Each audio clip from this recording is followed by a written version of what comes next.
Ok, ya tienen imagen, están viendo mi pantalla, ¿verdad?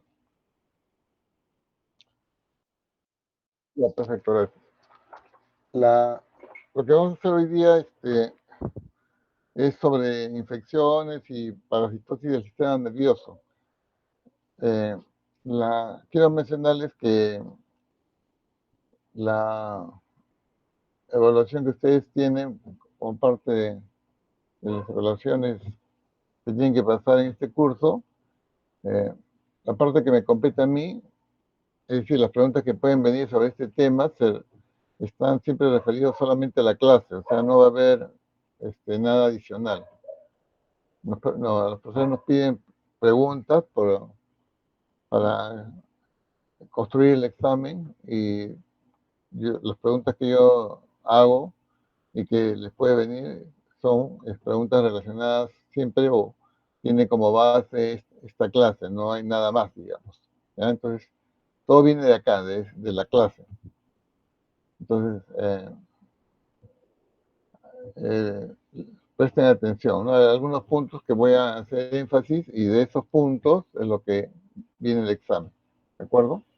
Las preguntas, como hemos indicado nosotros, son casos clínicos. Entonces, los casos clínicos son casi una repetición de algunas manifestaciones, algunos puntos que se señalan y la respuesta pues está en función, como digo, del contenido de la clase. Muy bien, lo que vamos a tocar, si bien son infecciones y parasitosis del sistema nervioso, no, no va a ser como podría ser en base al enfoque que tiene un infectólogo, un médico clínico. Nosotros vamos a hablar sobre estos eh, temas desde el punto de vista de la cirugía. ¿Qué hace el neurocirujano cuando tiene uno de estos casos? ¿Ya? Desde ese punto de vista voy a hablar. Entonces, voy a transmitir algunos conceptos básicos que deben estar claros y que espero que les sean útiles. Muy bien, entonces, respecto a infecciones y parasitosis del sistema nervioso central, hay una serie de situaciones clínicas. La localización de la lesión, de la infección o la parasitosis va a determinar el cuadro clínico. La localización es siempre importante porque además de determinar el cuadro clínico, va a determinar el tratamiento y va a determinar pues también el pronóstico en cada caso. Entonces hay distintas situaciones clínicas, como podemos ver acá, puede ser un caso de meningitis postraumática con fístula del líquido cefalorraquídeo, una meningitis postoperatoria, una infección asociada a la colocación del sistema de derivación, ¿no? Por una hidrocefalia, o la presencia de un acceso cerebral, que puede ser producto de un traumatismo, que puede ser producto de una bala, que puede ser producto de una cirugía, etcétera. El empedema subdural igual, el acceso epidural, ¿no? Hay problemas infecciosos que afectan a la médula espinal, a la columna vertebral, etcétera. Bueno, entonces, acá hay algunos conceptos, ustedes pueden leer, cuando le envíe la clase, van a tener la clase, pueden leer estos conceptos. Esto está puesto aquí para aclarar el hecho de que a veces hablamos de acceso epidural y hablamos siempre de empedema subdural, ¿no? Cuando estamos frente a una colección por encima o por debajo de la dura madre, una colección infecciosa. Hay que tener en cuenta que usamos dos términos diferentes. En un caso, la expresión acceso epidural, que vendría a ser la colección de pus sobre la dura madre, y en otro caso hablamos de empedema subdural, que viene a ser una colección infecciosa debajo de la dura madre. Noten que la diferencia es el primer término, acceso y empedema. ¿Por qué existe esta denominación? Porque ambos casos son colecciones de pus, sino que en el primer caso se considera que no existe realmente un espacio entre el hueso craneal y la dura madre, y que es la cavidad donde se forma esta colección de pus, se crea al formarse la colección de pus, ¿no? Entonces, al no existir una cavidad preexistente, a esa colección de pus se le da el nombre de acceso. En cambio, el término empyema se utiliza para referirse a una colección de pus en una cavidad preexistente. Entonces, en base a la idea de que realmente existe una cavidad subdural, se utiliza la expresión empyema. O sea, el empyema sería una colección de pus en el espacio subdural. ¿Ah? Por eso se ha hecho esta distinción. Muy bien, y el acceso cerebral sería pues una colección de pus ya dentro del parénquima cerebral. Entonces acá estamos viendo también que la localización va a darle nombre a la entidad clínica. Y como decía al comienzo, la localización es sumamente importante porque determina el cuadro clínico, el manejo y el pronóstico en cada caso. Muy bien, esta figura tiene como propósito recordar que el cerebro está bañado por el cerebro y la médula espinal, ¿no? Están rodeados por el espacio subaracnoideo lleno de líquido cefalorraquídeo. Aquí en celeste aparece, digamos, el espacio subaracnoideo, ¿no? Y el líquido cefalorraquídeo, ¿no? Por fuera del espacio subaracnoideo estaría la aracnoides y la dura madre, y por dentro, sobre la superficie del cerebro, íntimamente adherida a la superficie del cerebro, se encuentra la pía madre. Entonces, el espacio uranoideo lleno de líquido cefalorraquídeo, que está representado aquí en celeste, ¿no? Se encuentra pues entre estas membranas. ¿Sí? Muy bien, entonces, por fuera de la dura madre está la cavidad craneal, ¿no? A nivel de la columna vertebral, ¿no? Estaría pues, ¿no?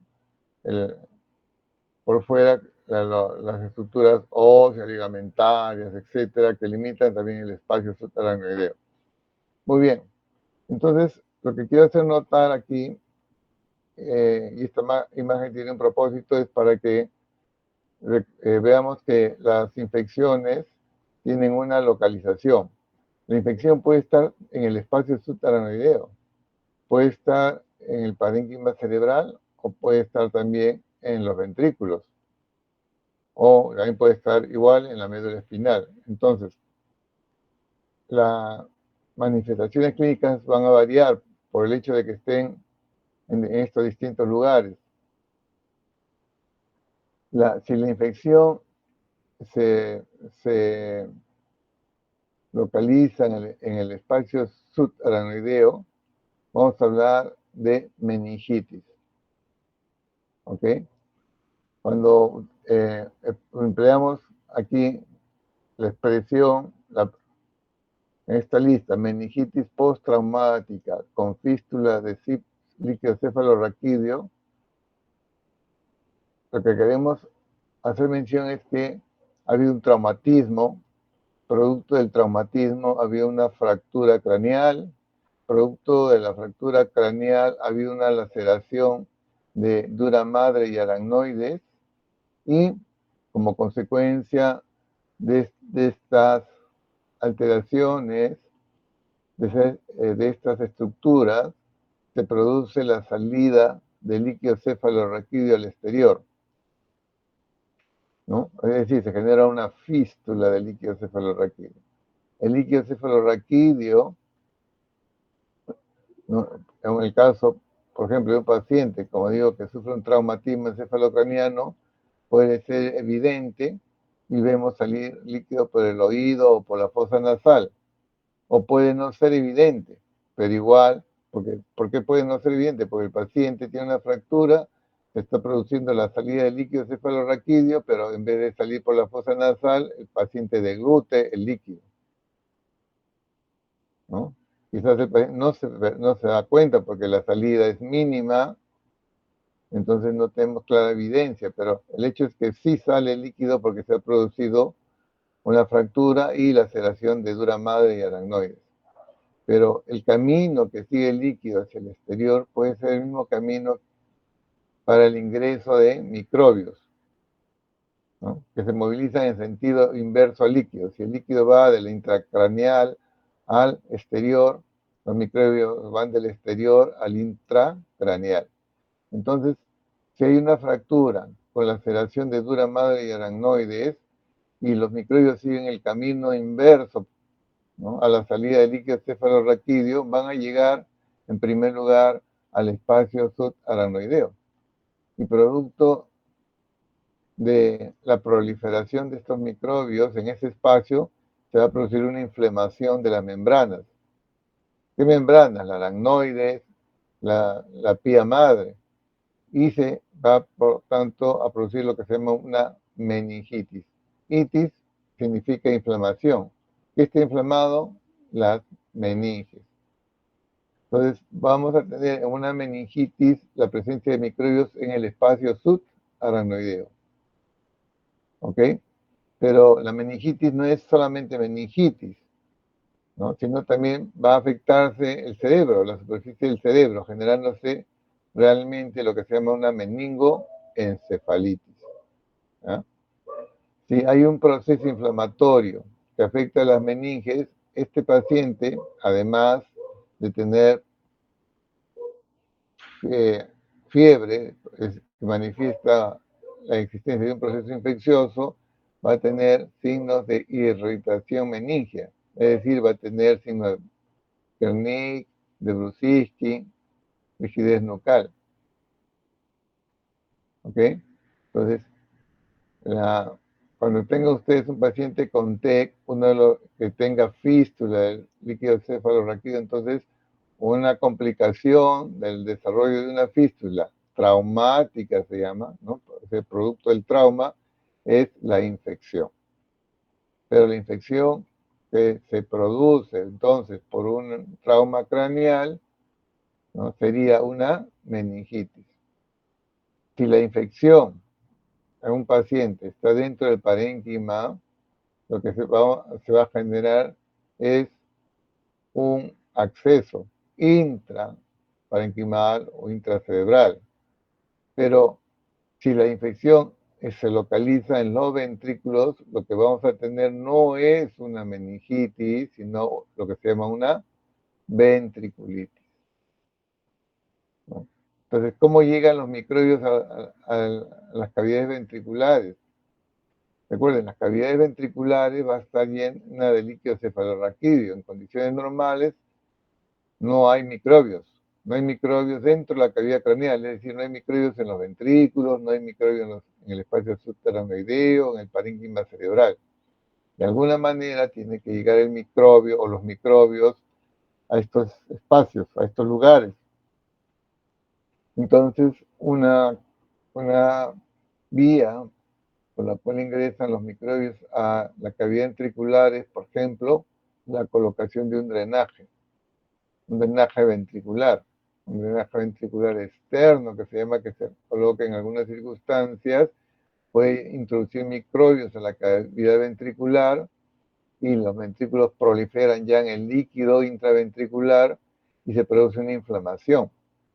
Pero aquí la inflamación es una inflamación de las paredes del ventrículo, así como en la meningitis, donde la presencia de microbios en el espacio subaracnoideo generan inflamación de las membranas que limitan el espacio, o sea, de la pía madre y de la aracnoides, es decir, se genera una lectomeningitis, y en los ventrículos se va a inflamar la superficie, ¿no?, que está tapizada,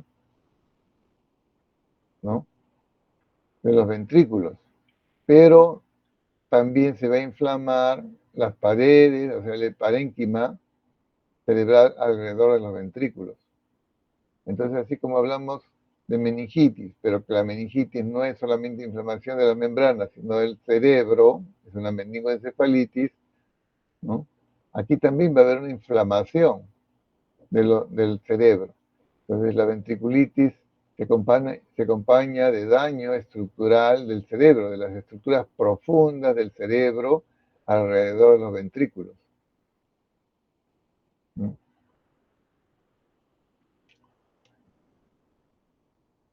La membrana que cubre la superficie de los ventrículos, ¿ok? Es una membrana muy delgada, es una, ¿no? Unicelular, ¿no? ¿Ya? Se llama epéndimo. Si recuerdan ustedes, es el epéndimo. O sea, podríamos decir que en la ventriculitis hay una ependimitis, ¿ok? Pero esta infección ventricular, la llamada ventriculitis, es muy grave, realmente, porque se va a dañar estructuras profundas. Generalmente son infecciones muy, muy severas. La ventriculitis, por ejemplo, que se puede presentar aparte de el trauma craneal, puede ser producto también del hecho de que el neurocirujano tiene que abrir el cráneo, abrir las membranas y ingresar a la cavidad craneal para, por ejemplo, extirpar un tumor, ¿no? El hecho de que se abre el cráneo y se abran las meninges puede ser la explicación de la presencia de microbios. Hay una meningitis posoperatoria como una complicación a la cirugía, ¿ok?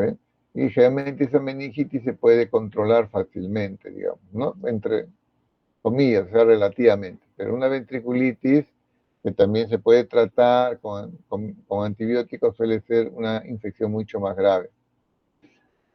Entonces, reiterando, cuando un paciente sufre un trauma craneal, se fractura el cráneo, la pregunta sería, ¿qué tipo de infección puede desarrollar?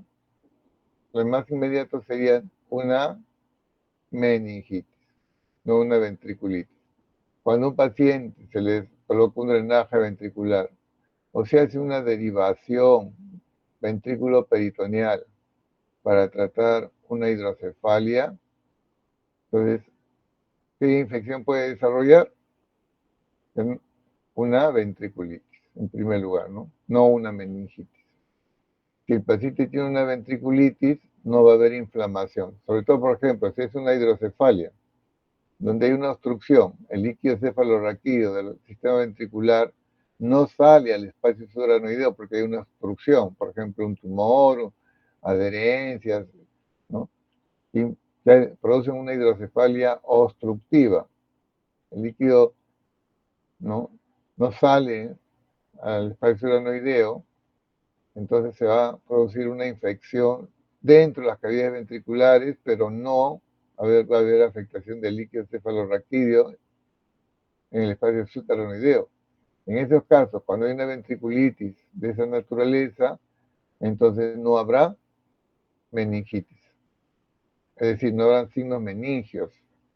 Un paciente con ventriculitis tiene una infección del sistema nervioso, ¿no? Pero no va a tener signos meningios, no va a tener rigidez nucal, no tiene Kernick, no tiene brucistis. Es una diferencia desde el punto de vista del examen clínico del paciente.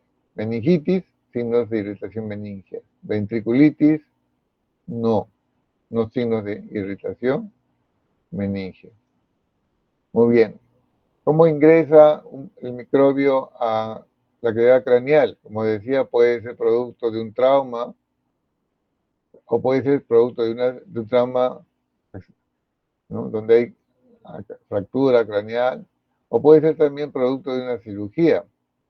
Por ejemplo, acá, este es un abordaje que se realiza para tratar tumores de hipófisis, ¿no? Se llama endonasal porque se hace a través de la nariz y transesfenoidal porque se hace a través del hueso esfenoidal. En la cirugía endonasal transesfenoidal para tratar tumores de hipófisis se hace un camino. El piso del seno esfenoidal se abre, se llega al espacio conocido como seno esfenoidal, se abre la silla turca, el piso de la silla turca y uno llega hasta donde está el tumor, ¿no? Retira el tumor y uno, ¿no?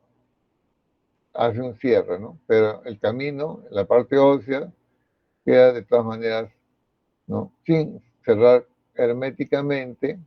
Hay una técnica para cerrar estos planos, pero existe la posibilidad que a pesar del procedimiento quirúrgico de cierre del camino que se ha utilizado, a pesar de ese esfuerzo, puede perderse el líquido cefalorraquídeo, generándose una fístula postquirúrgica.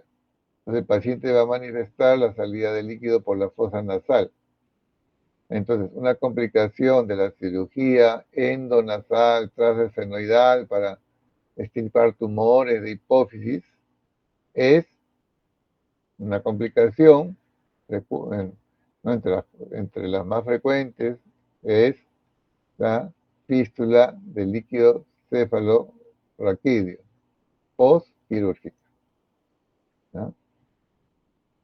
Entonces, un paciente que ha operado de tumor de hipófisis y tiene fístula del líquido cefalorraquídeo está en riesgo de hacer una infección del sistema nervioso, porque por el mismo camino sale el líquido, por el mismo camino ingresan microbios.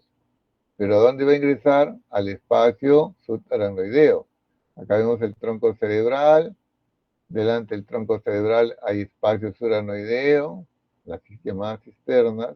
Vemos el lóbulo frontal, debajo del lóbulo frontal hay espacio subaracnoideo, la llamada cisterna supracelular, la cisterna prepontina, etc., ¿no? Entonces ingresan microbios ahí, entonces va a presentarse, si es que hay en el ingreso de microbios al intracraneal, una meningitis, no una ventriculitis. ¿Okay? Entonces va a haber signos de irritación meningia en estos casos. ¿Cómo podemos saber que hay una fístula del líquido cefalorraquídeo? Supongamos que se trata de un paciente que sufre un accidente de tránsito, un golpe en la cabeza y viene con algún compromiso de estado de conciencia. Ustedes le piden una tomografía cerebral y tienen esta imagen. Entonces las zonas oscuras, llamadas hipodensas acá, como ven, son como pequeñas esferas. Si ustedes ven, alrededor de la cabeza hay una imagen de aire, o sea, lo que rodea la cabeza es aire. Entonces el aire se ve hipodenso, negro, y vemos burbujas de aire. La presencia de aire no indica que hay un camino, porque el aire debe haber ingresado por algún lugar. Normalmente no hay aire en la cavidad craneal. Entonces, esta imagen tomográfica, donde se evidencia burbujas de aire dentro de la cavidad craneal, se denomina neumoencéfalo, ¿no? O sea, la presencia de aire dentro de la cavidad se llama neumoencéfalo. Indica que hay un camino, o que se ha hecho un camino, o por fractura, o también podría ser por una cirugía. Pero es un paciente que tiene un traumatismo encefalocraniano, ustedes ven presencia de aire, con toda seguridad tiene una fractura. No necesitan ver el hueso. El neumoencéfalo indica que hay un camino, una fractura, ¿no? Entonces la pregunta es, ¿qué riesgo tiene este paciente que tiene neumoencéfalo? El riesgo de hacer una meningitis, ¿no? Entonces, es un paciente que requiere observación, tratamiento. Muy bien. ¿Todos los pacientes que tienen neumoencéfalo traumático hacen meningitis? No. No. Puede presentarse la infección como puede no presentarse. No, por eso es un riesgo de meningitis, pero no está en la situación, digamos, obligada a hacer así. El paciente obligadamente va a tener meningitis, o mejor dicho, el 100% de pacientes con neumoencéfalo hacen meningitis. No, un pequeño porcentaje, pero ese es el riesgo, ¿no? Muy bien. Entonces, la anatomía es muy importante, porque la localización de la infección va a determinar, como decía, el nombre de la infección, el cuadro clínico, el tratamiento, el pronóstico, etc. Entonces, aquí esta imagen muestra la dura madre. Si la colección de pus está por encima de la dura madre, ya les dije, hablamos de acceso epidural. Y si está debajo de la dura madre, hablamos de empiema subdural. Y si está debajo del aracnoides, entre el aracnoides y la pía madre, que es una membrana muy delgadita, transparente, adosada a la superficie del cerebro, ¿no? Prácticamente no vemos la pía madre, vemos un brillo sobre la superficie del cerebro que es la piel madre húmeda, por decir, con líquido cefalorraquídeo. Si se forma ahí, la colección la colección de gérmenes, de microbios, hablamos de meningitis, ¿no? Entonces, una inflamación de las meninges, del aracnoide, de la pía madre, involucra necesariamente la superficie del cerebro. Por eso se llama más exactamente meningoencefalitis.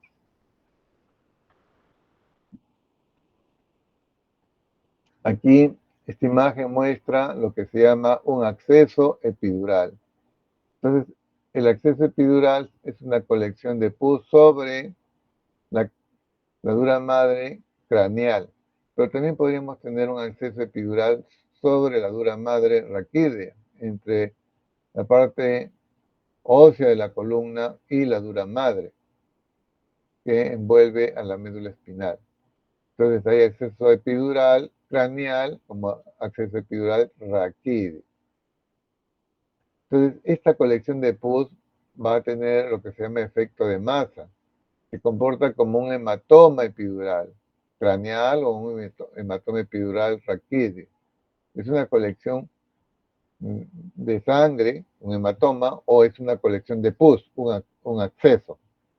Entonces, como parte de las manifestaciones de un acceso epidural, craneal o raquídeo, vamos a tener manifestaciones de la compresión de las estructuras subyacentes a la colección de pus. Aquí arriba, en el llamado acceso epidural craneal, también podemos tener, igual que abajo en raquis, un compromiso óseo. En esta imagen está representado ese compromiso. Entonces va a haber una colección de pus con una inflamación del hueso, es decir, una osteomielitis, ¿no? Osteomielitis, una inflamación del hueso, ¿no? Entonces, ¿cómo se trata esto? Primero acá vemos el efecto de masa, la dura madre es separada del hueso, se empuja la dura madre y la colección de pus se localiza entre el hueso y la dura madre. Y vemos el cerebro que está siendo comprimido por la colección. Entonces, si acá hay una inflamación, ¿no? Un compromiso del hueso, tenemos no solamente acceso epidural, sino osteomielitis. Entonces, acá se aplica el aforismo hipocrático, ¿no? Desde Hipócrates, es decir, de hace más de 2500 años, ¿no? Los médicos se han guiado por el aforismo de acceso diagnosticado, acceso drenado, ¿no? Es decir, cuando hay una colección de pus, un acceso, tenemos que drenar el acceso. ¿Por qué es necesario drenar el acceso? Porque mientras exista acceso, el tratamiento antibiótico suele ser un fracaso. ¿Por qué suele ser un fracaso?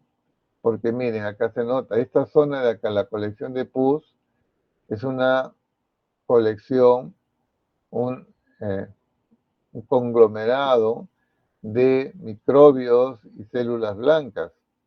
Es decir, aquí es como una especie de campo de batalla.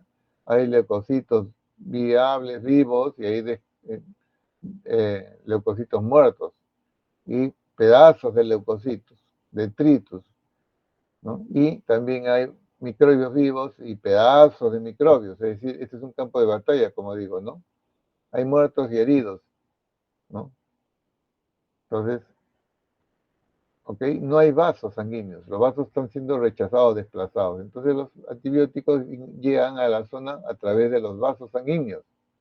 Pero dentro de esta colección no hay vasos. Entonces los antibióticos llegan muy mal al corazón, al centro del acceso, ¿no? Entonces acá, como digo, hay una lucha, ¿no? Entre leucocitos y bacterias, ¿no? Entonces, para poder acabar con la infección, como digo, usamos los antibióticos, pero los antibióticos no llegan a todos los microbios, ¿ya? Por otro lado, el hueso enfermo, el hueso que tiene una infección, una osteomielitis, se defiende mal de la infección. Entonces, nosotros damos tratamiento, igual no llega al hueso adecuada cantidad de antibiótico y entonces persiste la infección. Entonces, nos vemos en la necesidad de eliminar microbios mecánicamente. Drenar el acceso significa reducir la cantidad de microbios.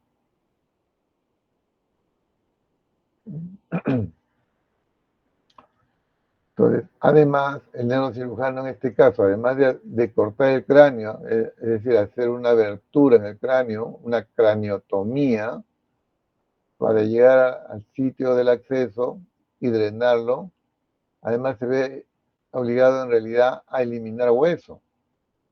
¿No? Abre el cráneo, elimina hueso, en realidad se convierte la cirugía, cuando hay infección ósea, ya no en una craniotomía, sino en una craniectomía, es decir, una extirpación de una parte del cráneo, ¿no? Y a través de ese defecto óseo generado quirúrgicamente, a través de la craniectomía, se realiza la evacuación de la colección de pus, del acceso epidural, ¿ya?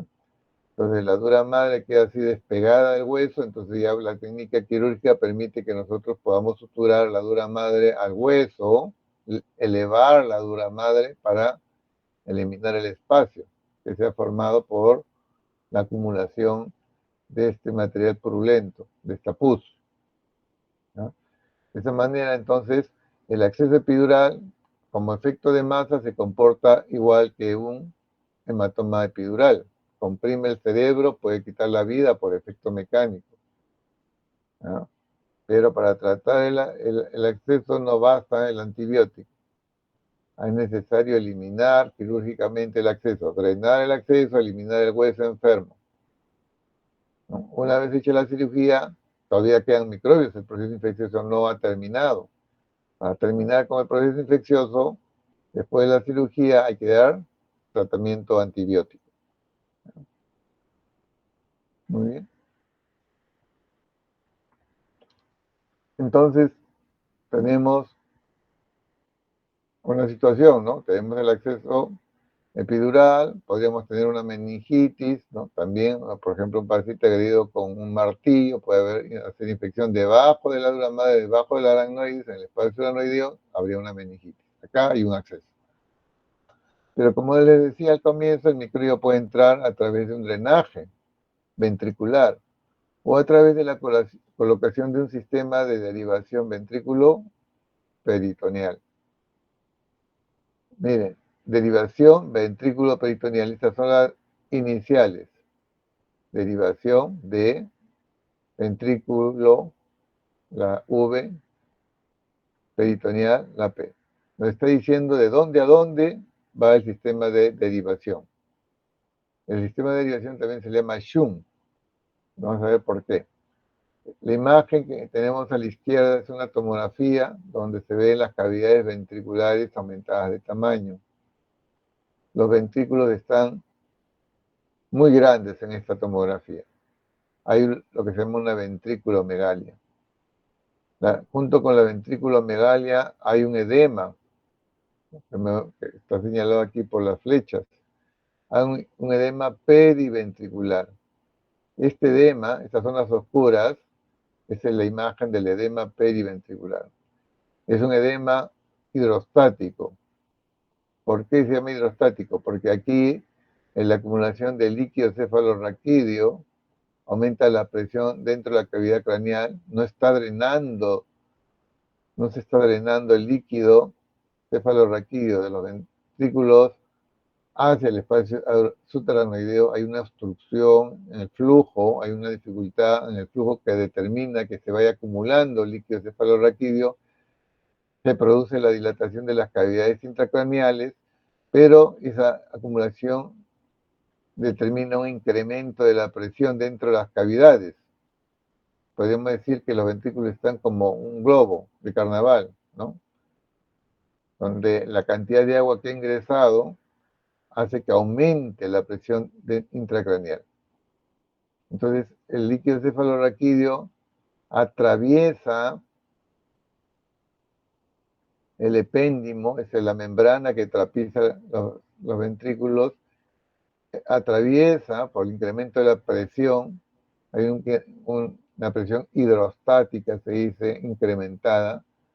Entonces, el líquido atraviesa el epéndimo y, entre comillas, humedece el cerebro alrededor de los ventrículos. Entonces, alrededor de los ventrículos hay más agua, ¿no? Por salida del líquido cefalorraquídeo. Entonces, esta imagen es la imagen del edema hidrostático, se llama, ¿no? O intersticial, por incremento de la presión intracraneal a nivel de los ventrículos, un incremento de la presión hidrostática, la presión de salida, digamos, del líquido cefalorraquídeo.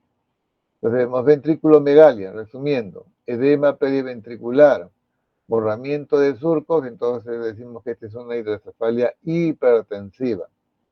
Hay más líquido cefalorraquídeo, ¿no?, de lo normal.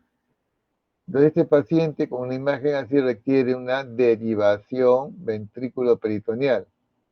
¿Esa derivación en qué consiste? Es un bypass, les decía, un puente. Normalmente el líquido cefalorraquídeo intraventricular abandona las cavidades ventriculares, sale al espacio subaracnoideo, circula y de la base, de las cisternas llamadas de la base, las cisternas son solamente los espacios más amplios del espacio subaracnoideo, el líquido fluye hacia arriba, hacia las vellosidades aracnoideas por donde se elimina. Pero como no puede seguir ese camino, porque hay obstrucción, ¿no?, del flujo, o no abandonan las cavidades ventriculares, o estando en el espacio subaracnoideo no pueden elevarse, llegar hasta las vellosidades aracnoideas, porque hay adherencias, etcétera, ¿no? Por una meningitis, por ejemplo, no en el camino se bloquea en la superficie del cerebro, por la inflamación de las meninges, ¿no?, por la meningitis, ¿no?, se producen bloqueos, entonces no se puede eliminar, y como no se puede eliminar, se acumula, y al acumularse, como digo, se produce la hidrocefalia. Entonces hay que buscarle un camino alternativo. Por eso la derivación ventrículo-peritoneal es una especie de puente o bypass, donde hay un catéter proximal o ventricular, una válvula y un catéter distal o peritoneal. Entonces, por eso hablamos de derivación ventrículo, porque va de los ventrículos, derivación ventrículo-peritoneal, porque va al peritoneo, a la cavidad peritoneal, de la cavidad ventricular a la cavidad peritoneal. Pero este sistema se puede contaminar. Durante la cirugía se puede contaminar, por ejemplo, una mala manipulación durante el proceso quirúrgico puede hacer que se contamine. Y como el catéter está atravesando el cerebro y llega a la cavidad ventricular, entonces por el catéter puede producirse la colonización en los ventrículos. Los microbios proliferan en los ventrículos y se produce entonces una ventriculitis. Entonces, ¿cuál es la complicación de una derivación ventrículo-peritoneal? Desde el punto de vista infeccioso, no la meningitis, sino la ventriculitis. Más sobre derivación ventrículo-peritoneal, acá claramente tenemos catéter proximal o ventricular, la válvula, acá hay un mecanismo que regula la salida del líquido cefalorraquídeo, y hay un catéter distal llamado peritoneal, que es lo más común, ¿no es cierto?, ¿no? Es de la derivación más común, pero también puede haber una derivación ventrículo atrial, como vemos acá, hacia el corazón. O acá vemos una derivación lumbo-peritoneal también, ¿verdad? Pero son situaciones especiales, poco frecuentes, casi excepcionales, digamos.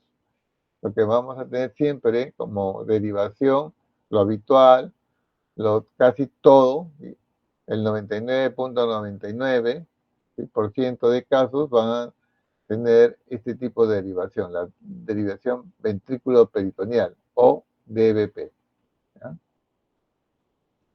Muy bien, entonces esta imagen es, por ejemplo, acá esta zona blanca hiperdensa es parte del catéter ventricular, ¿no? Como complicación de una derivación ventrículo-peritoneal puede haber hemorragias, como vemos acá, un hematoma intracerebral o una hemorragia intraventricular. Acá vemos esta imagen hiperdensa que rodea a esta imagen circular mucho más hiperdensa, que es el catéter. Esta sangre que rodea el catéter, perdón, esta imagen que rodea el catéter es sangre, igual acá. Estas imágenes de acá, hiperdensas, son sangre, ¿no? En las astas occipitales de los ventrículos laterales. Y este es el catéter. De igual manera, podemos tener la formación de un proceso infeccioso alrededor del catéter. Inicialmente es una cerebritis, es decir, una inflamación del cerebro. Inflamación local del cerebro, producto de la presencia de microbios. ¿Cómo llegaron los microbios ahí? Llegaron por, llevados por el catéter, ¿no? Entonces se forma una reacción inflamatoria, una cerebritis, y eso puede convertirse en una colección de pus, un absceso. ¿Ya? Entonces, acá estamos viendo la imagen de un hematoma. No es una complicación hemorrágica. Hay complicación infecciosa, sí. Aquí vemos sangre en los ventrículos. Es una hemorragia intraventricular, producto de la colocación de la derivación ventrículo-peritoneal. Pero puede ser pus. Si hay pus, en vez de sangre, es ventriculitis.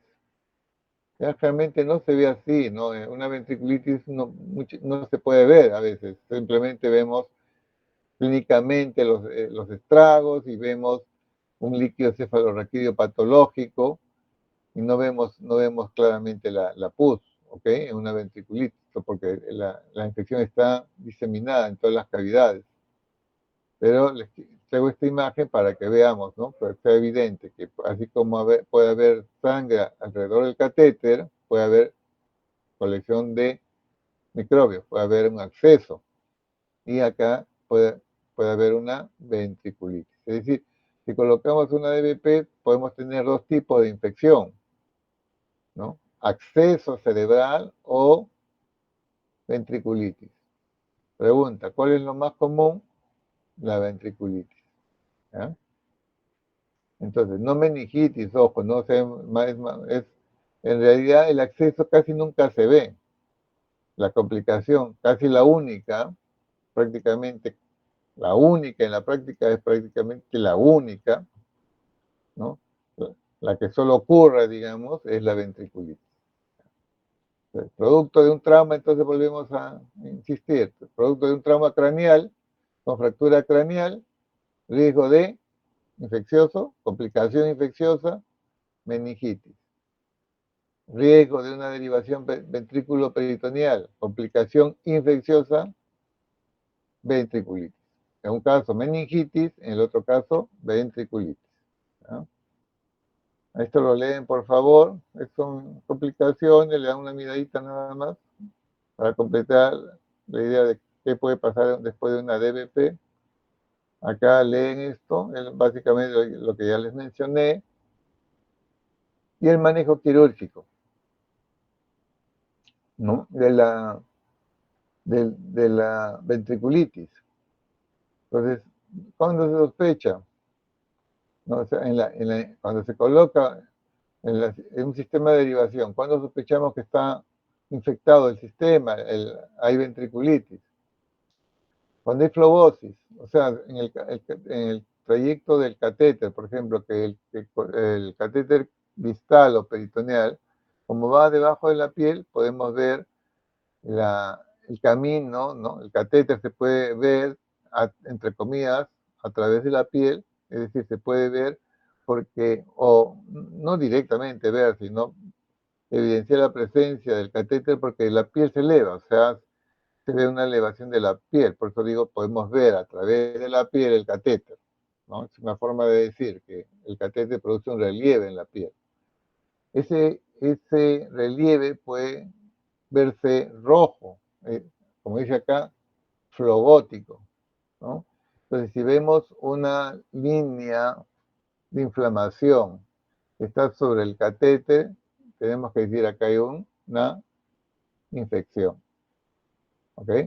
Si vemos que en el trayecto del catéter, el catéter está bajando, decimos nosotros, del cráneo al abdomen, ¿no? Debajo de la piel.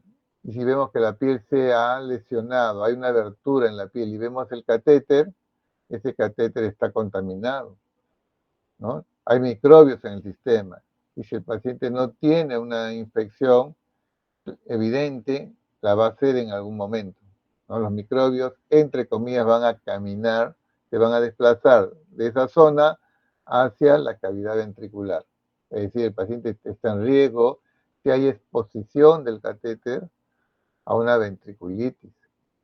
Si el paciente está con fiebre, se le ha colocado una derivación ventrículo-peritoneal y hace fiebre, hay que sospechar de ventriculitis.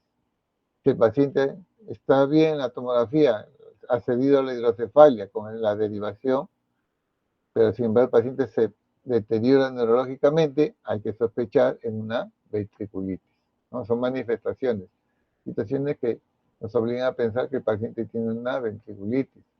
¿Cómo confirmamos que el paciente tiene una ventriculitis? Claro, uno dice estudio de líquido cefalorraquídeo, ¿sí? Pero veamos en la imagen inicial, esta. ¿Qué pasa en una meningitis? Los microbios están en el espacio subaracnoideo, craneal y raquídeo.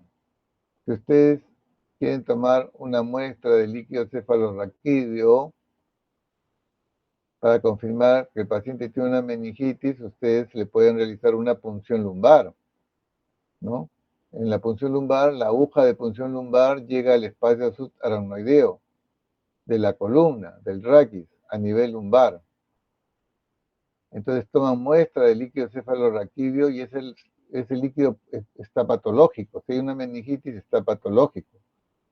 Hay cambios en la composición del líquido que reflejan la inflamación de las meninges y podemos visualizar incluso bacterias.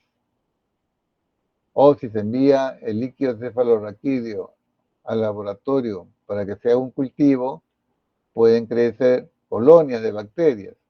Entonces, con eso confirmamos que el paciente tiene una meningitis. Pero si tenemos un paciente que hace hidrocefalia, pero es una hidrocefalia obstructiva, donde el líquido cefalorraquídeo permanece en la cavidad ventricular, nosotros le hacemos una punción lumbar y el líquido cefalorraquídeo no va a ser concluyente, no va a tener una meningitis, solamente una inflamación localizada en los ventrículos. Es una ventriculitis, pero sin meningitis. ¿Qué significa eso? Que si nosotros estamos en un paciente, ¿no?, al cual se le ha colocado una derivación ventrículo-peritoneal, ¿no?, queremos confirmar realmente que tiene una ventriculitis, ¿ok? Puede no ser suficiente la punción lumbar. Le hacemos punción lumbar y la punción lumbar no es concluyente, nos sale negativa para un proceso infeccioso. ¿Bien? En este caso tenemos que asegurar, tomar la muestra del líquido cefalorraquídeo donde está la infección.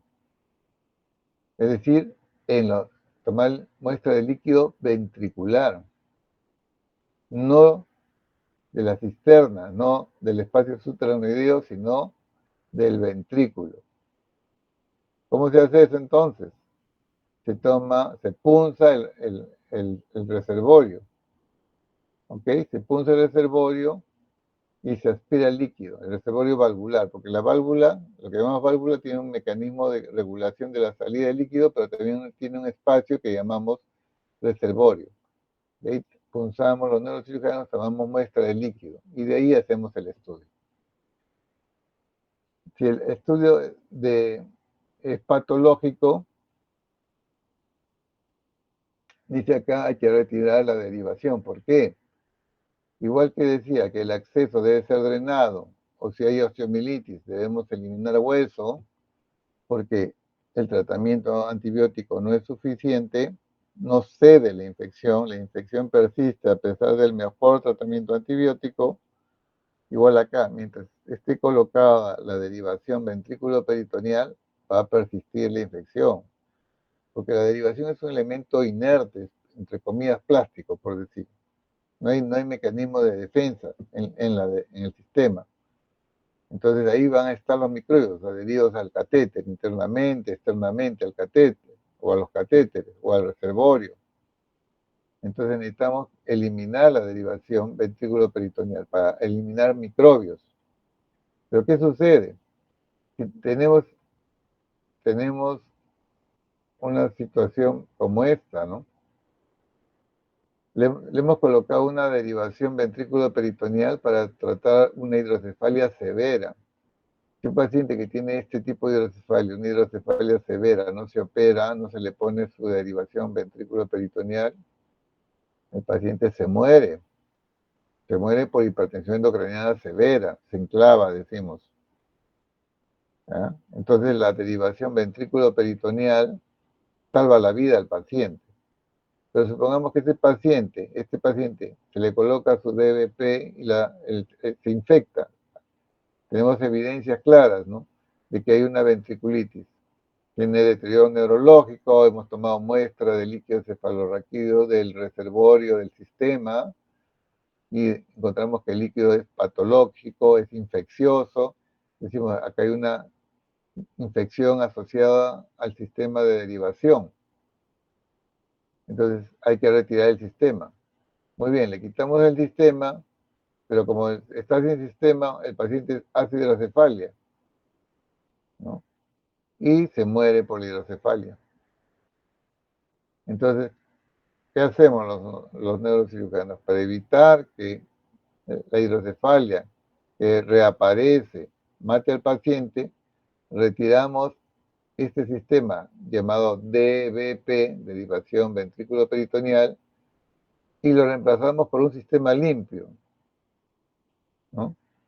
Damos antibióticos y después reemplazamos, ¿no?, en las horas que siguen o al día siguiente, el primer día, segundo día, colocamos la DBP, ¿no? O apenas diagnosticamos, ya lo cambiamos, eliminamos el sistema que está supuestamente lleno de microbios, ¿no?, de punta a punta, digamos, está lleno de microbios, lo eliminamos y le colocamos una derivación ventricular externa, es decir, una DBE. Cambiamos la DBP por una DBE, un catéter que atraviesa igual el cerebro, llega al ventrículo, pero que no va debajo de la piel hacia el abdomen, sino se exterioriza. ¿Ya? Entonces es lo que se escribe acá, en esto. Ya ustedes lo van a leer. ¿Ya? Es importante este aspecto de la clase. Entonces se coloca una DBP. ¿Ya? Y una vez que se ha completado el tratamiento antibiótico, cede la infección, para eso tomamos muestras de líquido cefalorraquídeo ahora a través del drenaje ventricular y vemos que ya el líquido se va normalizando, pedimos cultivos, el cultivo se hace negativo, etc. Cuando estamos ya seguros de que no hay infección, retiramos la DBE, el drenaje ventricular externo, y lo reemplazamos por un nuevo sistema de derivación, un definitivo, que es un nuevo DBP. ¿Ya? Y ahí acabó el proceso. El paciente se dio la infección, ¿no? Va bien el paciente y se le coloca un DBP limpio, libre de microbios, un nuevo DBP. ¿Ok? Ya, entonces el drenaje ventricular externo resulta siendo un drenaje transitorio, ¿ya?, mientras está la infección. ¿Ya? Un drenaje que salva la vida al paciente también, porque evita que el paciente haga nuevamente la hidrocefalia. Bueno, esto ya lo mencioné, diferencia entre el acceso y el empiema. Hay infecciones locales o infecciones distantes, ¿no? La colección de pus se puede formar a través de, ¿no?, de vías locales, venas, por ejemplo, o puede llegar a través de un camino más largo. Entonces hay distintas causas o mecanismos de infección. Puede haber una infección a nivel de los senos paranasales, una sinusitis, o puede ser una infección del oído, una otitis grave, una otitis media, ¿no? Purulenta, grave, ¿no? Entonces, por contigüidad, ¿no? Por ser zona vecina a través de las venas que comunican el intracraneal con el extracraneal, entonces llegan microbios y se produce la infección. Puede ser un trauma craneal, un herido de bala, por ejemplo, o una agresión con un martillo. Como siempre menciono, siempre digo para que se entienda el concepto, el agresor nunca lava la bala o nunca lava el martillo antes de agredir. Entonces son elementos que están contaminados, llenos de microbios.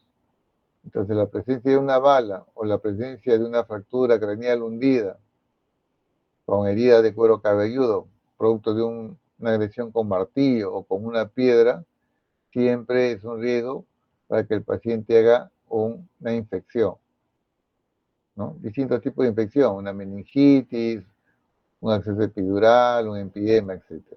¿Ya? Una cirugía de la cabeza también, una cirugía de la especialidad, una intervención neurológica. Y más frecuente el acceso epidural, que se forme por una infección más distal, por ejemplo pulmonar, que lleve al acceso epidural, ¿no? O al empidema subdural. ¿Ok? Entonces, el acceso cerebral entonces es una colección de pus. Acá lo van a leer ustedes, ya están los mecanismos, ¿no? Vía hematógena, por contigüidad, inoculación directa. Mira, acá lo más común sería la diseminación por contigüidad. Y lo menos frecuente para que se forme un acceso, a pesar que la lógica nos podría decir que es al revés, es la meningitis, ¿no? Hay microbios en el espacio subaracnoideo, ¿no? Está en la superficie del cerebro, pero es infrecuente que estos accesos estas infecciones meningias, estas meningitis hagan acceso cerebral. ¿Ya? Lo leen ustedes con calma. Acá hay dos tipos de acceso, lo que ocurre en un niño pequeño, ¿no? Generalmente está asociado a la cardiopatía congénita, y lo que ocurre en un adulto, que generalmente está asociado al acceso cerebral a una enfermedad pulmonar, como dice aquí, ¿no? Lo primero en una persona mayor, como causa de un acceso cerebral, es el acceso pulmonar, el empyema, ¿no? O la bronquiectasia, ¿no? Un foco infeccioso en la cavidad torácica que por vía hematógena, como señala aquí la imagen, lleva a la formación de un acceso cerebral. ¿Ok? Entonces, enfermedad pulmonar en las personas mayores, cardiopatía congénita en los pequeños, ¿no? Entonces acá ustedes lo pueden leer esto con calma, lo leen, y acá algo que quiero hacer notar, miren, del punto de vista clínico, importante, ¿no? Que a pesar de que es una infección, ya sea meningitis, el acceso, estamos tratando acá básicamente el acceso, pero no siempre el proceso infeccioso se acompaña de fiebre. Miren acá, en el acceso cerebral, dice, la manifestación más frecuente, el dolor de cabeza, pero 75%, no dice el 100%. ¿Qué significa? Que muchos pacientes que tienen acceso cerebral no tienen dolor de cabeza. Focalización. ¿Qué significa focalización? Que el paciente tiene hemiparesia, que tiene afasia, que tiene algún problema neurológico que nos dice que la lesión está allí, en un determinado lugar. Por eso hablamos de focalización. Es como un puntero. El paciente tiene una manifestación neurológica que nos dice como un puntero que la lesión está en una determinada localización del cerebro, en un determinado sitio, no en otro. Por eso decimos está focalizando, nos está diciendo el lugar, el foco, donde está el problema, ¿sí? Entonces, esas manifestaciones, hemiparesia, disartria, afasia, etcétera, ¿no? Problemas de visión, etcétera, solo ocurre en el 60%. El acceso es una lesión localizada, ¿no? Está en un sitio específico dentro de la cavidad craneal, pero no todos dan focalización. Fiebre, es una infección, pero miren, 50% tiene fiebre, eso significa que el 50% no tiene fiebre. Podemos decir entonces, un paciente tiene una infección del sistema nervioso, un acceso en este caso, ¿no? Pero puede no tener fiebre. Dicho de otra manera, la ausencia de fiebre en un paciente no excluye la posibilidad infecciosa. El paciente puede tener meningitis y no tiene fiebre, puede tener ventriculitis y no tiene fiebre, el paciente puede tener un acceso cerebral y no tiene fiebre. O sea, es mala argumentación decir que el paciente no tiene infección porque no tiene fiebre. ¿Ya? Puede haber infección sin fiebre. En el acceso, la mitad no tiene fiebre. Crisis convulsivas, 40%. Es decir, que hay un 60% que no convulsiona. Signos meningios. Ajá, 0%. Claro, que va a haber signos meningios si la infección es una colección de pus dentro del parénquima, en la parte sólida del cerebro. Es una infección localizada, intraparenquimal. ¿Por qué va a haber signos meningios? En el acceso cerebral no hay irritación meningia, entonces 0%. ¿Ya? Como les decía, ¿no? Si hay meningitis, es signo meningio, pero si no hay meningitis, no hay signos meningios. ¿Ya? Muy bien, entonces tenemos que ninguna manifestación del acceso es al 100%. La ausencia, es decir, la ausencia de alguno de estos componentes no excluye el diagnóstico de acceso cerebral. Sin embargo, clínicamente se ha hablado clásicamente de la llamada triada clásica del acceso cerebral. ¿Cuál es la triada clásica? Cefalea, ¿no? Es un proceso expansivo, el paciente tiene dolor de cabeza porque hay hipertensión endocraniana, pues, ¿no? Es una masa que ocupa un lugar, hay dolor de cabeza, cefalea. O puede haber, mejor dicho, ¿no? Cefalea. Fiebre, es un proceso infeccioso. Puede haber fiebre, sí. Hay un proceso inflamatorio ahí, de por medio, sí, puede haber fiebre. Déficit focal, hemos dicho, el acceso está en un determinado sitio. Puede haber manifestaciones locales, neurológicas. Sí, claro que sí, puede haber déficit focal, ¿no? Entonces puede haber cefalea, puede haber fiebre, puede haber déficit focal. Si un paciente presenta estos tres elementos, estas tres manifestaciones, cefalea, fiebre y déficit focal, decimos que el paciente tiene la triada clásica del acceso. Podemos plantear el diagnóstico de acceso cerebral.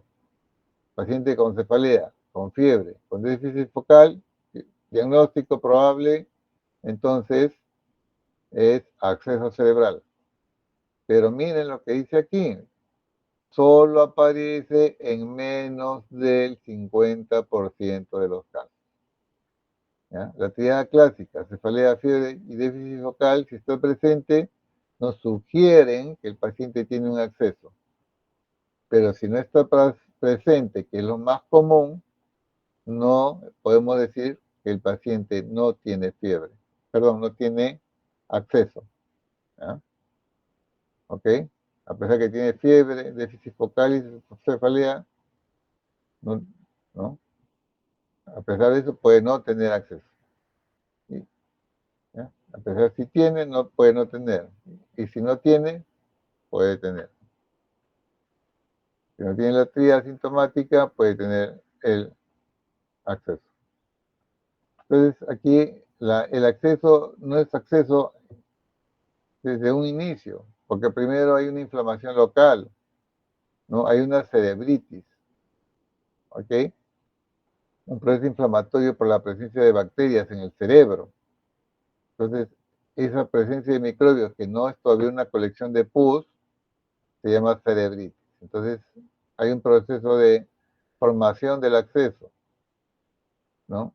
Entonces tenemos cerebritis temprana, tardía, está en función del tiempo, como vemos.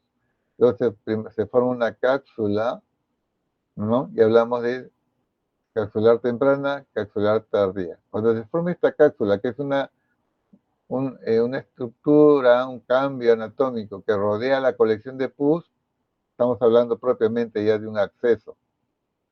Entonces, en la cerebritis no hay cápsula. Acá todavía los antibióticos pueden llegar a todos los microbios. Sin embargo, cuando ya hay una cápsula, si ya el acceso alcanza cierto tamaño, mayor de 2 centímetros, ya el antibiótico no llega. Entonces ahí sí nos vemos obligados a drenar esa colección de pus para acabar con la infección. Si es cerebritis, todavía podemos quedarnos con el tratamiento antibiótico, no quirúrgico. Pero en cambio, si ya es un acceso mayor de 2 centímetros, ¿no? Ya es imposible que solamente el antibiótico acabe con la infección, ¿no? Entonces, tipo de un acceso, imagen en anillo. Cuando vea un anillo, así, muy típico, ¿no? Paciente con fiebre, por ejemplo, o con dolor de cabeza, o con signos focales, usted dice, tiene la tríada clásica.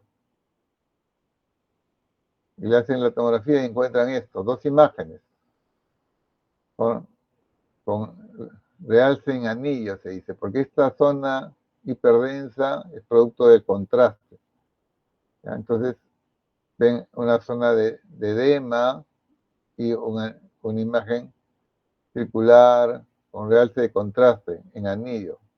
Dice que hay dos. Entonces es sospecha acceso cerebral. Hematógeno, ¿no?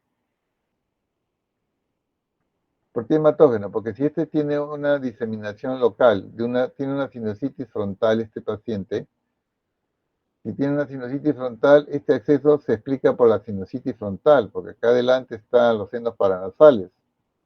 Acá arriba, adelante, están los senos paranasales. Si el paciente tiene una otitis media, y vemos esta imagen, allá esa otitis media explica la presencia de un acceso, ¿no? Una infección por contigüidad, ¿ok? Pero este paciente tiene dos imágenes distantes, una anterior frontal y una posterior occipital. Entonces acá ya habría que pensar que el paciente tiene sinusitis y también otitis, ya más difícil, ¿no? Que se presente esa situación. Entonces, algo que explica mejor la presencia de dos accesos cerebrales es que el foco esté más distante. Por ejemplo, puede ser un paciente varón de 60 años que tiene bronquiectasias. Esas bronquiectasias se han contaminado, tiene una infección pulmonar y producto del foco pulmonar, por vía hematógena, ha enviado microbios al cerebro, ¿no? Entonces, una imagen así, distante, múltiple, hace pensar entonces en accesos hematógenos,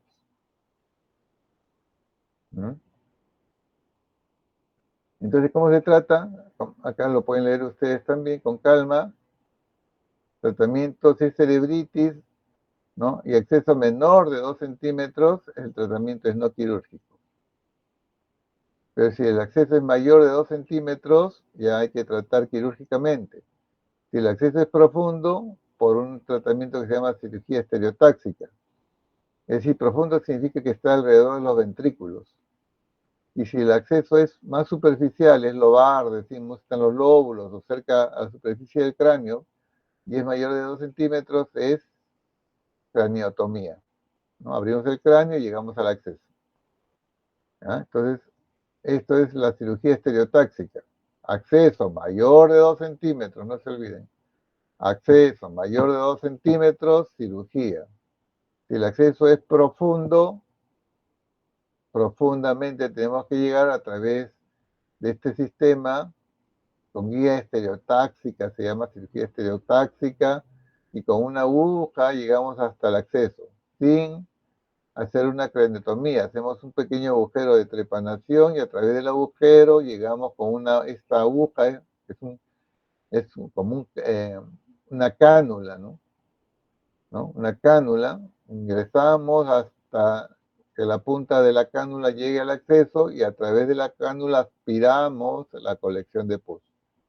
Porque el acceso es profundo, no queremos atravesar todo el cerebro porque producimos mucho daño. Entonces, acceso mayor de 2 centímetros, pero profundo, cirugía estereotáxica, ¿no? Es decir, introducimos una cánula a través de un agujero de trepanación. Pero si el acceso está en la superficie del cerebro, inmediatamente debajo del hueso, hacemos una craniotomía y drenamos el acceso, ¿ya? Siempre y cuando, como digo, mayor de 2 centímetros. Mayor de 2 centímetros, cirugía. Menor de 2 centímetros o cerebritis, infección localizada en fase de cerebritis, todavía no es colección de pus, o acceso menor de 2 centímetros, tratamiento solo con antibióticos. ¿Ya? Ya lo leen, ya esto lo leen, por favor. No lo leen, por favor, lo leen. ¿Ya? Y ahora hablamos de la neurocisticercosis, que es presencia de parásitos en el cerebro, ¿no? Pero de quistes, formas quísticas, la forma de la larva de la Taenia solium en el cerebro. Tenemos el parásito, la larva, que se localiza en el cerebro. ¿Cómo lo vemos? Como quistes. Quistes intraparenquimales en este caso, pero también puede haber quistes intraventriculares o también puede haber quistes en el espacio subaracnoideo. Dicho de otra manera, la neurocisticercosis puede ser intraparenquimal, intraventricular o subaracnoidea. Esta es una infectación, se dice, cuando hablamos de parásitos hablamos de infectación, no de infección, sino de infectación. Esta es una infectación masiva, porque pónganse a pensar, esta es solamente una imagen de un corte. ¿Qué significa? Que por encima de este corte del cerebro hay también más quistes, encima y por debajo. O en cada corte vamos a tener imágenes así, otros quistes. Entonces es una infectación con enorme cantidad de quistes, ¿no? Es una infectación masiva del cerebro. Entonces la clínica de estos quistes puede ser crisis convulsivas, puede haber déficit neurológico, etc. ¿Ya? Ahora, el quiste puede estar, como decía, como se ve acá, dentro de los ventrículos y puede estar en el espacio subaracnoideo. A veces estos quistes en el espacio subaracnoideo se reúnen formando la imagen como de un racimo de uvas. Por eso a esa forma se le llama la forma racemosa. ¿Ya? Entonces hablamos de la forma racemosa de la neurocisticercosis. Estamos hablando de quistes en la base del cerebro, en el espacio subaracnoideo, ¿no? Quistes que están formando un conglomerado de quistes, están apiñados en esos espacios, un quiste al lado del otro. ¿Ya? Entonces, acá el tratamiento es con fármacos, con antiparasitarios, el albendazol, el praziquantel. Pero cuando operamos, acá no operamos, no hay nada que operar en esta imagen. Acá requiere tratamiento farmacológico solamente. Pero ojo, tengan cuidado, ustedes no den el tratamiento, esto lo tiene que dar un neurólogo, decidir el tratamiento. ¿Por qué? Porque si ustedes dan el antiparasitario, el parásito va a morir.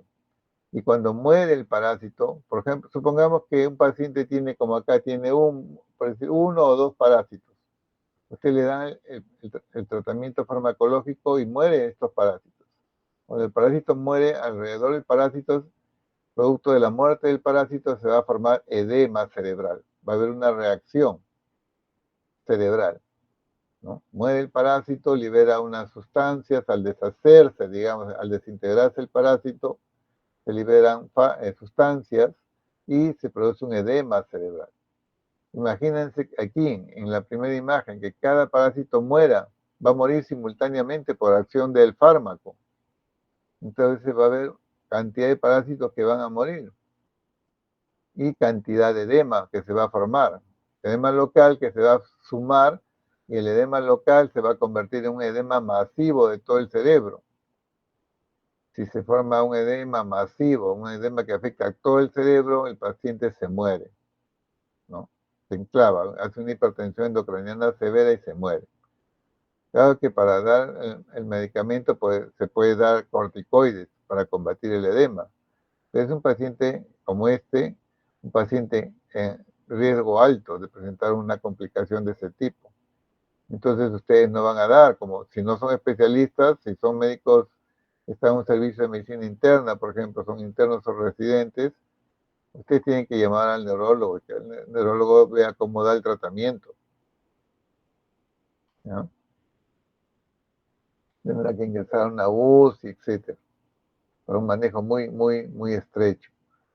Entonces, si los quistes están aquí, como vemos estos quistes que miden 1,5 cm aproximadamente, más o menos, ¿ok? Entonces, no requiere cirugía, pero puede requerir, sí, un paciente que tiene quistes intraventriculares, porque este quiste puede tapar el flujo normal del líquido cefalorraquídeo y el paciente puede hacer hidrocefalia. Entonces, ¿cuándo operamos un paciente que tiene neurocisticercosis? Cuando, en primer lugar, el paciente tiene o desarrolla una hidrocefalia. Entonces, en el contexto de la neurocisticercosis, si el paciente presenta hidrocefalia, tratamos no el quiste directamente, ¿no?, sino la hidrocefalia. La hidrocefalia puede ser por la presencia de un quiste dentro del ventrículo, pero también puede ser por la presencia de quistes en el espacio subaracnoideo. Es decir, puede ser una forma racemosa. Pues los quistes en el espacio subaracnoideo producen una inflamación de las meninges, una meningitis local, ¿no? Hemos dicho que en la meningitis lo que se inflama son la pía madre y la aracnoides. Cuando decimos meningitis, podemos también decir aracnoiditis. Y esas inflamaciones generan adherencias. Se pega la pía madre con la aracnoides y se cierra el espacio subaracnoideo. No circula el líquido. Y al no circular líquido, el paciente con este proceso parasitario puede hacer hidrocefalia, ¿ya? Entonces, una complicación de la neurocisticercosis es la hidrocefalia. El neurocirujano no trata el parásito, trata la complicación, la hidrocefalia. ¿Cómo? Colocando una derivación ventrículo-peritoneal. Pero podría ser también una cirugía endoscópica, ¿no?, cortical, llega con un endoscopio a la cavidad ventricular para extraer el quiste. Ese es otro tipo de cirugía, ¿no? Extraer el quiste, porque el quiste está en movimiento y a veces tapa y otras veces no tapa, ¿no? Entonces genera un problema y se puede abordar quirúrgicamente con un endoscopio, ¿no?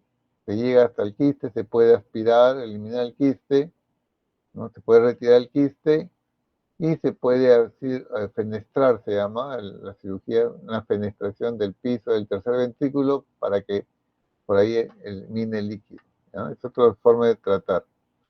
Entonces podemos hacer una cirugía endoscópica o podemos hacer una derivación ventrículo-peritoneal.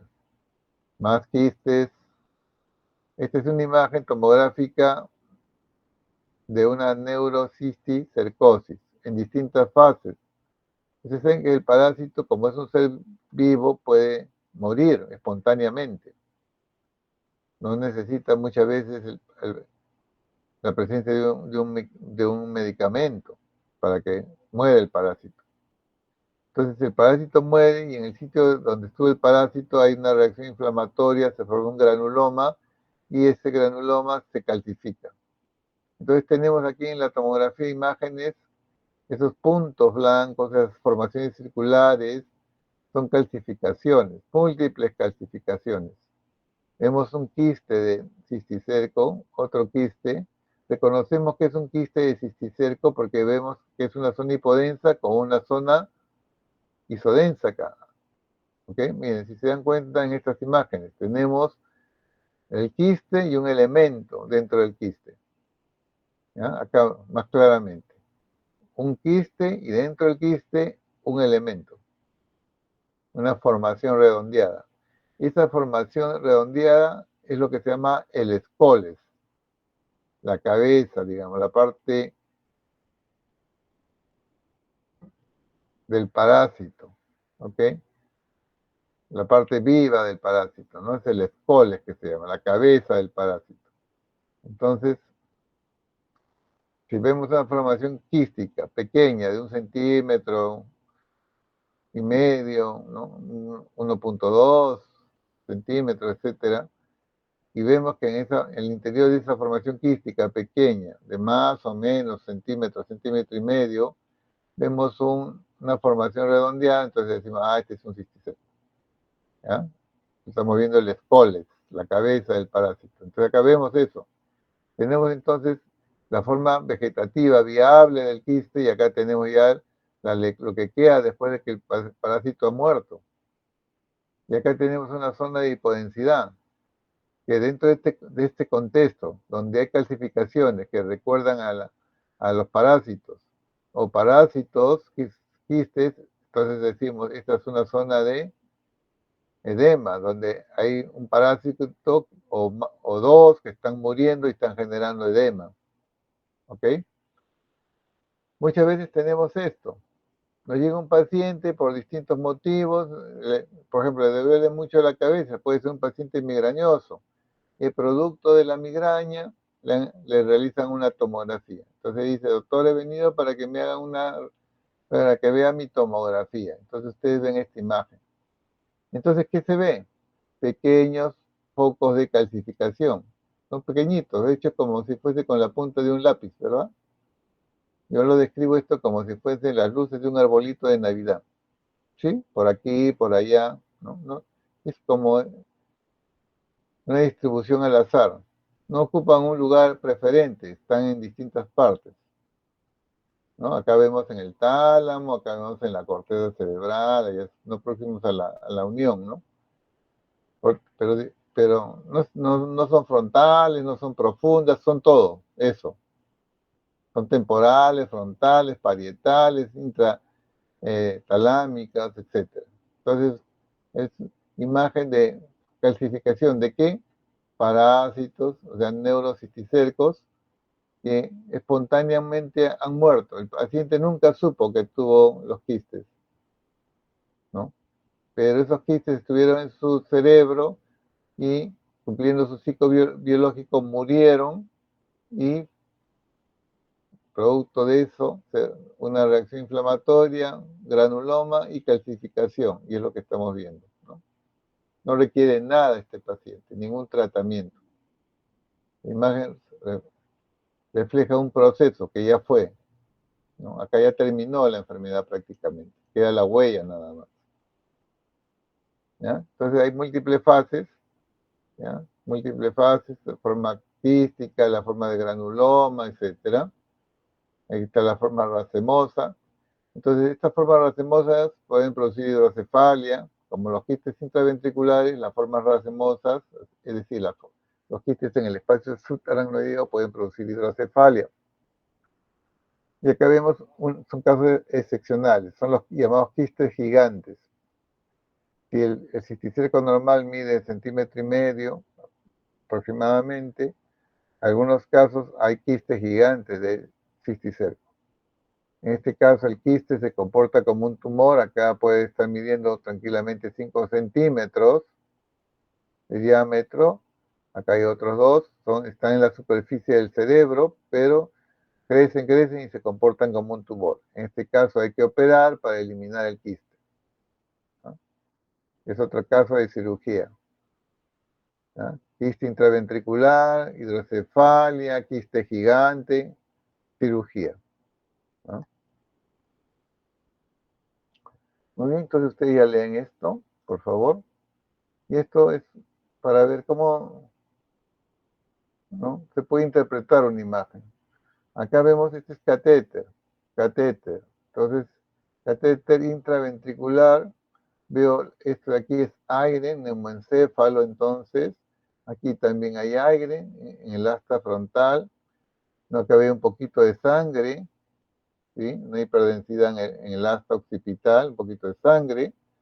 Entonces, ¿cómo interpretamos esto? Decimos, este es un paciente seguramente que tiene hidrocefalia secundaria, que, miren, calcificación, calcificación, calcificación, puntiformes, ¿no? Por aquí, por aquí, por allá. Acá también parece tener otra pequeña calcificación. Entonces, esto es neurocisticercosis en su fase cálcica. Entonces este paciente probablemente ha hecho una hidrocefalia, ¿no? Por aracnoiditis, producto de la neurocisticercosis. Eso ha llevado a que se le coloque una derivación ventrículo-peritoneal, y esta derivación ventrículo-peritoneal ha producido un pequeño sangrado que se ve aquí, sangre intraventricular, y además la cirugía es reciente. ¿Por qué? Porque veo presencia de aire. Ha ingresado aire a la cavidad a través seguramente del agujero de trepanación, y estoy viendo aire. En la presencia de aire es reciente porque el aire se elimina. Como aún persiste, entonces la cirugía es de unas pocas horas, de un día, 2 días, por decir. ¿Ya? Esa es la interpretación que se puede hacer de esta imagen. ¿Ya? Aquí vemos, ¿no? Ya, miren, catéter, intraventricular, catéter ya por fuera del cráneo, calcificación, ¿no? Una calcificación. Por acá hay otra, al parecer, ¿sí? ¿Ya? Neurocisticercosis, o una derivación ventrículo-peritoneal. Entonces, son calcificaciones normales, ¿no? La pineal, los plexos coroideos se calcifican, pequeñas calcificaciones en los núcleos lenticulares que puede haber, sobre todo en personas mayores, calcificación de la hoz del cerebro. Y aquí, otra vez, la imagen de lucecitas, ¿no? De un árbol de Navidad, por decir, por aquí, por acá, ¿ok? ¿Ya? Clasificaciones pequeñas, puntiformes, distribuidas al azar en distintas partes del cerebro, clasificaciones por neurocisticercosis. ¿Ya? Muy bien, acá estos son otros patrones, ya lo leen ustedes, ¿ya? Que totalmente diferentes, ¿no? Clasificaciones que forman grupos, o clasificaciones completamente periventriculares, etc. ¿Ya? Otro patrón de... Entonces, esto también ya lo leen con calma, son la fase de una neurocisticercosis, vesicular, coroidal, granuloma, clasificación. Clínica muy variada, dependiendo de dónde esté el quiste. Y el síndrome de Brum es un caso especial donde el quiste está en el cuarto ventrículo. El quiste se mueve, el paciente se agacha, el quiste tapa el flujo de líquido cefalorraquídeo, el paciente hace una pequeña hidrocefalia local, digamos, intensa, ¿no?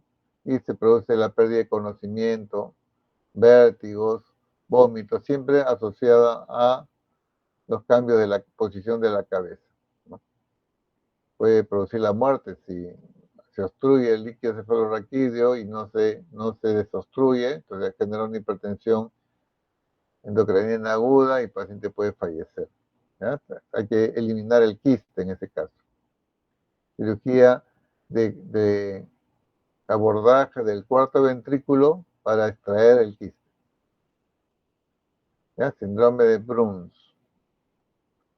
Diagnóstico, bueno, ustedes leen esto, no quiero, como digo, enfatizar la parte no quirúrgica, solamente hago énfasis en las partes quirúrgicas. Está el tratamiento, ahí está el praziquantel, el albendazol, la dosis, el tiempo, etc. Y ya como para terminar, granuloma tuberculoso es una masa infecciosa, ¿no? Porque es producido por el microbio que produce la tuberculosis, el Mycobacterium, ¿ya? Pero esta vez el proceso inflamatorio es un proceso granulomatoso, ¿no? Y este granuloma, oma significa masa, este granuloma es una masa infecciosa que se comporta como un tumor, ¿ya? Entonces, podemos también tener otros procesos infecciosos, con el mismo microbio puede haber meningitis. Aparte del granuloma tuberculoso, puede haber una meningitis. Puede haber una infección de la columna vertebral que se conoce como mal de Pot. Y una entidad clínica que es la unión entre HIV y tuberculosis también, ¿no? Son situaciones clínicas. Esto lo obviamos, ya lo obviamos, y acá viene una masa en el cerebro. Alrededor de una masa cerebral se forma un edema digitiforme que vemos acá. La presencia de edema digitiforme nos está hablando básicamente de un tumor, ¿no? Los accesos o un granuloma también pueden dar edema digitiforme, ¿no? O sea, lesiones focales que producen una alteración de la barrera hematoencefálica generan el edema digitiforme. Lo típico es que sea un tumor. Entonces tenemos esta imagen, vemos una masa y decimos tiene un tumor. Se abre el paciente y se llega a una masa blanquecina, amarillenta, blanda. Obviamente para nosotros los cirujanos no es un tumor y resulta ser un granuloma tuberculoso. ¿Ya? Un granuloma. Entonces, si es un granuloma, felicidad para todos, porque un granuloma se trata con antibióticos y se acabó el problema. Felicidad para todos en el sentido de que no es un tumor, ¿no? Porque un tumor del cerebro intraparenquimal, o sea, intraaxial, generalmente es un tumor maligno. Entonces, el hallazgo de un granuloma, ¿no? Si se puede el paciente con sospecha que es un tumor, una neoplasia, y se encuentra un granuloma, o mejor para todos, ¿no? Cambió totalmente el panorama, ¿no? Entonces, a eso se llega cuando se ha operado bajo sospecha de que es una neoplasia. Pero a veces la tecnología permite ahora, antes de la cirugía, determinar que es un granuloma. Por ejemplo, a través de una resonancia con espectroscopía. ¿Ya? La espectroscopía nos puede diferenciar. En la espectroscopía, no sé si le han mencionado en una clase sobre tumores, se miden sustancias de la lesión.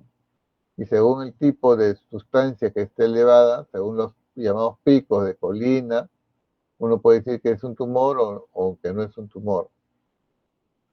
Entonces, si sospechamos que es un granuloma tuberculoso, ya no operamos. Lo que se hace es dar tratamiento farmacológico.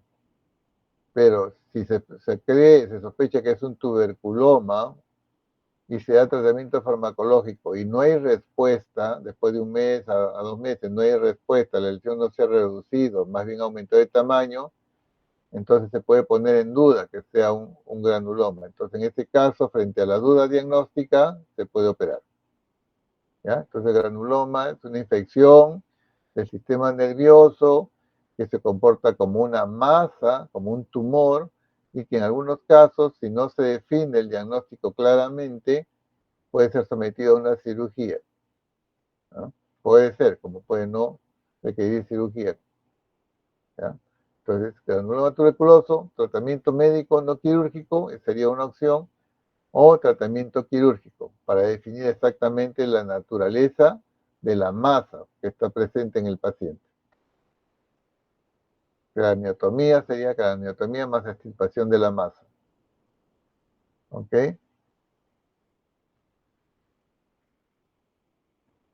Entonces acá tenemos, ¿no? El esquema dice claramente, el tratamiento de elección para los tuberculomas incluyen fármacos antifímicos, ¿no? Y la primera línea está formada por la isoniazida, rifampicina, piracinamida, estreptomicina, etambutol, etcétera, ¿no? Ya tienes la parte clínica no quirúrgica, ¿no? Pero acá también está por qué se opera también, ¿no? Acá dice, ah, sí, acá abajo, se impone la toma de biopsia ante la duda o dificultad diagnóstica. ¿Ya? Muy bien. Y hay una forma de tuberculosis que afecta a la columna. Esto lo leen, por favor. Es fácil de entender, lo leen uno por uno. puede ser motivo de una pregunta de examen, lo leen, las características de la espondilitis tuberculosa o mal de Pop. Cuando decimos que un paciente tiene una tuberculosis en la columna, podemos decir tiene un mal de Pop. ¿Ya?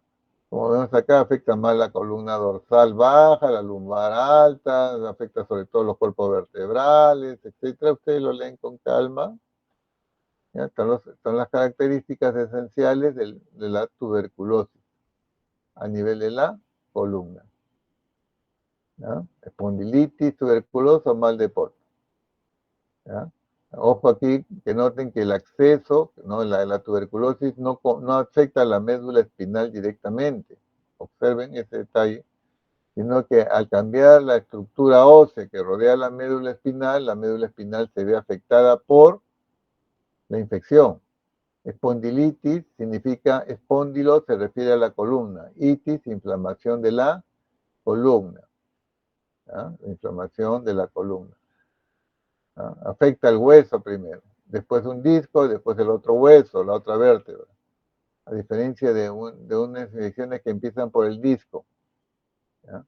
Entonces, ojo, el compromiso medular, puede haber compresión medular, producto de la espondilitis. ¿No? Pero es una afección neurológica indirecta. La infección no está en la médula, está por fuera de la médula. Pero ese proceso infeccioso que forma acceso o fractura, porque también se produce una fractura, ¿no? Después, ese compromiso es por fuera, por compresión. ¿Ya? Entonces, leen eso en detalle y este es el resumen. Hay un proceso infeccioso del cuerpo vertebral, se produce un colapso, ¿no? Es decir, una fractura por aplastamiento, el propio peso del paciente comprime la vértebra y la vértebra se fractura. Producto de esta fractura sale una colección fluida, ¿no? El llamado acceso, el acceso ossifluente, como dice acá, y hay compresión de la médula. La médula se ve afectada indirectamente por estos cambios. El paciente puede hacer una compresión medular, como lo más frecuente es que sea dorsal bajo o lumbar alto, se comprime la médula a nivel dorsal y se produce una paraparesia o paraplegia, es decir, disminución de la fuerza en miembros inferiores. ¿Ya? En una radiografía o un estudio preliminar, lo primero que se va a observar como cambio es la osteoporosis, como aquí, antes que se produzca la fractura. Después se va a observar la destrucción de la vértebra, la osteolisis. Osteoporosis significa en una radiografía que la densidad del hueso ha disminuido. La osteolisis significa que hay compromiso de la estructura ósea. Hay pérdida trabecular, hay destrucción de la vértebra. Y colapso. Al colapsarse se forma un ángulo acá, un incremento de la cifosis, una jiba, una joroba, entiéndase, a nivel dorsal. Y la salida del material fluido que forma el acceso ossifluente. ¿Ya? Entonces acá dice en la nota, el primer signo radiográfico es la osteoporosis. Lo de aquí, ¿ya? Y, tenemos la imagen, fractura, acceso. Esta es la llamada tríada de Pott. La segunda tríada de la clase. Hablamos de tríada del acceso cerebral y acá hablamos de la tríada de Pott. Cifosis, ojiva, ¿no? Acceso paravertebral, el llamado acceso ossifluente, y la paraparesia o paraplegia, el déficit neurológico. ¿Ah? Jiva, acceso y paraplegia o paraparesia es lo que se conoce como tríada de Pott. El tratamiento básicamente es farmacológico, pero si hay compresión medular se puede intervenir para descomprimir la médula y optimizar el tratamiento del paciente. Y se puede estabilizar, o sea, hacer cirugía para estabilizar, poner tornillos, barras para estabilizar la columna en estos casos. Muy bien, eso sería todo. No sé si tienen alguna pregunta.